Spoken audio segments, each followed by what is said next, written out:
jūs svajojate būti mokytoja, tapti mokytoja?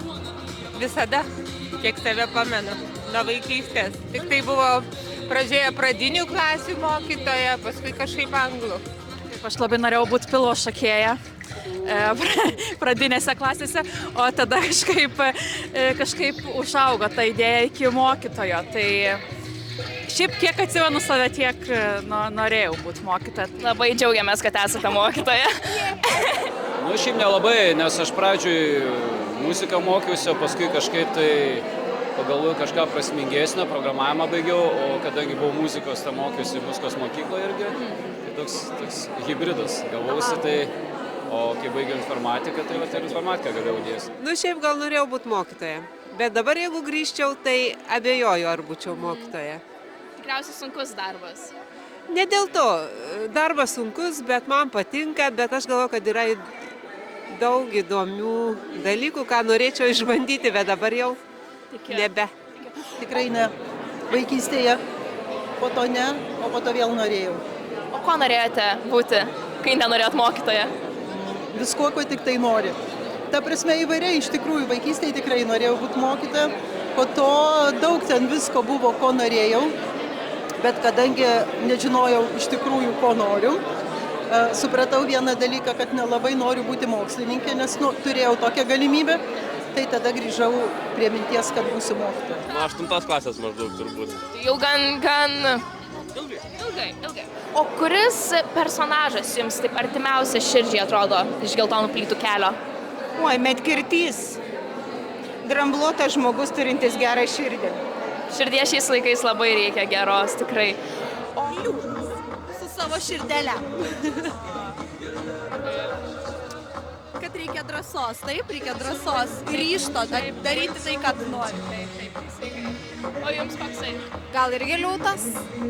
Taip, nes drąsos reikia visada visur. Mes šiandieną irgi turime liūtą, tai prieisite, galėsit apsikabinti, pabendrauti. Meškiukas. Ten liūtas. Ten liūtas? Ten liūtas. Ai, aš galvoju. Jisai jam drąsos, jisai ieško drąsos. Jums trūksta drąsos? Ar jūs drąsus esat? Aš nelabai drąsus, aš tiesiog elgiuosi pagal situaciją ir pagal sąžinę, kitą kartą ir pabėgu, galbūt nuo konflikto. Geriau nesivelti, kadangi visų nenugalėsi pasaulyje, bet reikia stengti. Visi savotiškai artimi turbūt priklauso nuo savaitės dienos.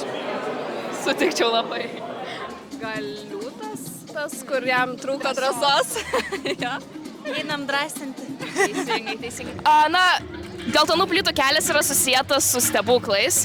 Ar koks didžiausias stebuklas yra jūsų gyvenime įvykęs?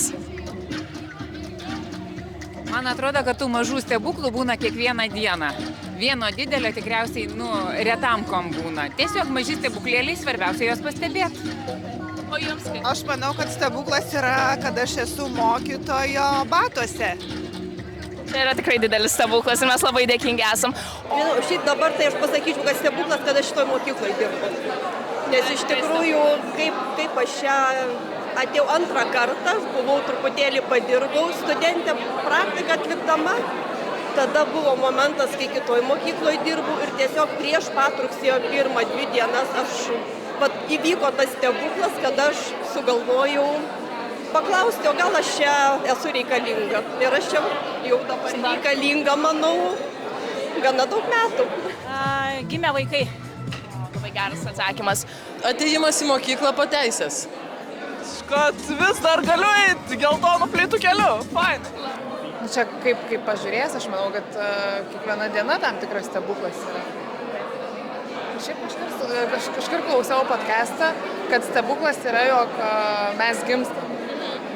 Kad tu būtent gimei, ten susijungė ir susiformavai, tu yra stebuklas. Ačiū labai. Mes esame maži stebuklai. Mes esame tikrai stebuklai maži.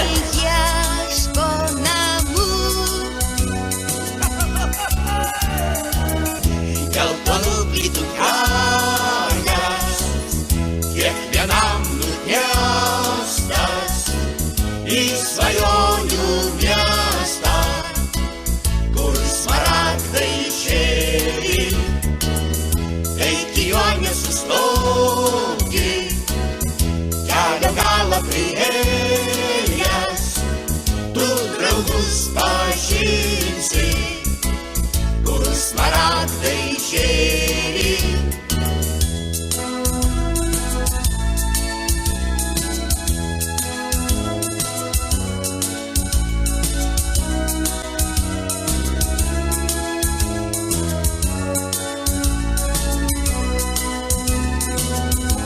Taigi, čia mūsų yra reportažo, mūsų filmuko pabaiga. Ačiū labai, kad žiūrėjote. Ir mes linkime mokytojams daug laimės, džiaugsmo, kantrybės, pinigų. Čia kaip gimtadienio sveikinimas skamba. Bet tiesiog, džiaukitės kiekvieną akimirką. Jūs esate tikrai nuostabus ir ačiū Jums labai.